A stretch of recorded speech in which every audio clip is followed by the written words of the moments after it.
Hi everyone, it's Sabrina Woodworth with Work Lessons 101, and today is the third week of our Taboo Work Question Series. So today's question is, when should you say no? So all week, I've been saying say yes, and now I'm going to tell you when you should be saying no. Of course, no rule is ever concrete. There is exceptions to every rule, and there are definitely times in your career where you should say no, because you can't just take every opportunity potentially that comes your way, depending on where you are in your life. So let's discuss. I am first off a big believer at the beginning of your career that you should be saying yes to opportunities and getting out of your comfort zone. Say yes to things that scare you because this is how you learn at an exponential rate. Success often builds on success.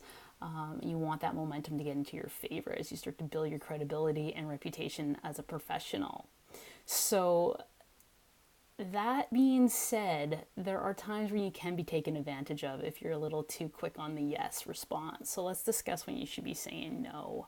First off, you should say no when there is absolutely no benefit to you for saying yes. I know you people pleasers have a hard time with this because your intentions are always in the right place.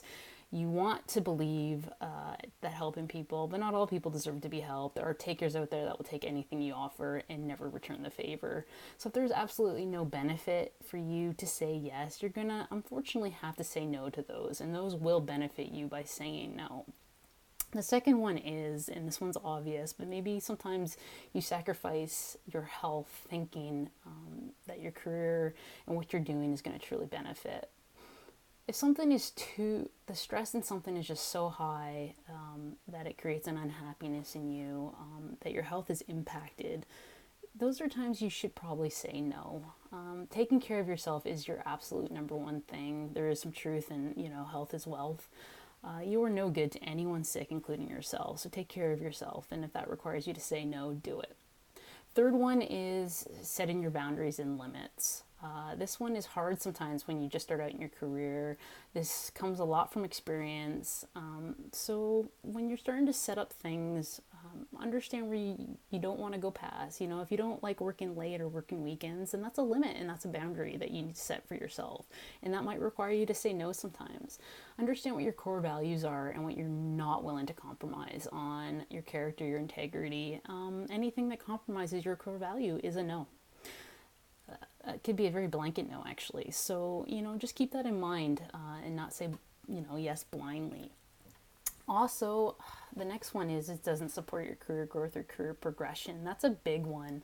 When you start out in your career, you're kind of just starting to get the momentum going, so you're not necessarily thinking this way.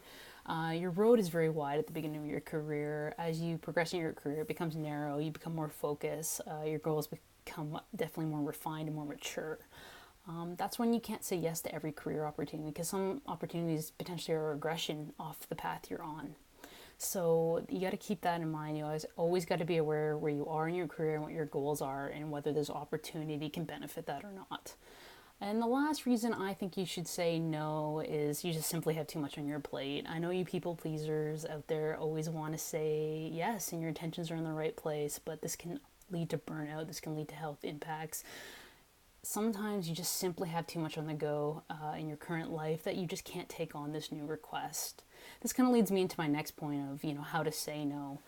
You can actually say yes with conditions and restrictions. So if you have too much on your plate, for example, and you really want to do this new request, this is when you can, put restrictions and conditions to make you successful, and that's how you sell it. For example, I need more staff. If I need to take on this additional responsibility is one way to ensure that you succeed with this new request.